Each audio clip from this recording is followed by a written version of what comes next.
ಸ್ನೇಹಿತರ ಗೃಹಲಕ್ಷ್ಮಿ ಯೋಜನೆಯ 2 ಕಂತಿನ ಹಣ ಬಿಡುಗಡೆಗಾಗಿ ಮಹಿಳಾ ಫಲಾನುಭವಿಗಳು ಕಾಯುತ್ತಿದ್ದಾರೆ. ಈಗಾಗಲೇ 3 ತಿಂಗಳ ಕಾಲ ಗೃಹಲಕ್ಷ್ಮಿ ಯೋಜನೆಯ ಹಣ ಬಿಡುಗಡೆ ತಡವಾದ ಹಿನ್ನೆಲೆಯಲ್ಲಿ ವಿಪಕ್ಷ ನಾಯಕರು ಹಾಗೂ ರಾಜ್ಯದ ಮಹಿಳೆಯರು ರಾಜ್ಯ ಸರ್ಕಾರದ ವಿರುದ್ಧ ಅಸಮಾಧಾನ ಹೊರಹಾಕಿದ್ದರು.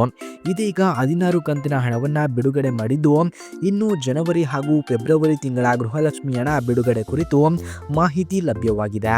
ಈ ಕುರಿತು ಕಾರ್ಮಿಕ ಹಾಗೂ ಧಾರವಾಡ ಜಿಲ್ಲೆ ಉಸ್ತುವಾರಿ ಸಚಿವ ಸಂತೋಷ್ ಲಾಡ್ ಅವರು ಹುಬ್ಬಳ್ಳಿಯಲ್ಲಿ ಮಾಧ್ಯಮಗಳೊಂದಿಗೆ ಮಾತನಾಡಿದ ಅವರು, ಗೃಹಲಕ್ಷ್ಮಿ ಯೋಜನೆಯ ಹಣಕ್ಕಾಗಿ ಕಾಯುತ್ತಿರುವವರಿಗೆ ಮಹಿಳೆಯರಿಗೆ ಗುಡ್ ನ್ಯೂಸ್ ನೀಡಿದ್ದು, ಗೃಹಲಕ್ಷ್ಮಿ ಯೋಜನೆಯ 2 ಕಂತಿನ ಹಣ ಬಾಕಿ ಉಳಿದಿದ್ದು, ಈ ಬಾಕಿ ಮೊತ್ತ ಹಣವು ಶೀಘ್ರದಲ್ಲಿಯೇ ಬಿಡುಗಡೆಯಾಗಲಿದೆ ಎಂದು ತಿಳಿಸಿದ್ದಾರೆ. ಇನ್ನು ಮಹಿಳಾ ಮತ್ತು ಮಕ್ಕಳ ಅಭಿವೃದ್ಧಿ ಸಚಿವೆ ಲಕ್ಷ್ಮೀ ಹೆಬ್ಬಾಳ್ಕರ್ ಅವರು ಮಾರ್ಚ್ 31ರ ನಂತರ ಗೃಹಲಕ್ಷ್ಮಿ ಯೋಜನೆಯ 2 ಕಂತುಗಳ ಹಣ ಬಿಡುಗಡೆ ಆಗಲಿದೆ ಎಂದು ತಿಳಿಸಿದ್ದಾರೆ. ಹೀಗಾಗಿ ಶೀಘ್ರವೇ ಹಣ ಬಿಡುಗಡೆ ಆಗಲಿದೆ ಎಂದು ತಿಳಿಸಿದರು. ಸೊ ಫ್ರೆಂಡ್ಸ್, ಈ ಮಾಹಿತಿ ನಿಮಗೆ ಇಷ್ಟವಾಗಿದ್ದರೆ ದಯವಿಟ್ಟು ಈ ವಿಡಿಯೋಗೆ ಒಂದು ಲೈಕ್ ಮಾಡಿ. ಹಾಗೆ ಇದೇ ರೀತಿ ಗೃಹಲಕ್ಷ್ಮಿ ಹಾಗೂ ಮಳೆಯ ಅಪ್ಡೇಟ್ಸ್ಗಳಿಗಾಗಿ ನಮ್ಮ ಚಾನಲನ್ನು ಸಬ್ಸ್ಕ್ರೈಬ್ ಮಾಡಿಕೊಳ್ಳಿ. ಧನ್ಯವಾದಗಳು.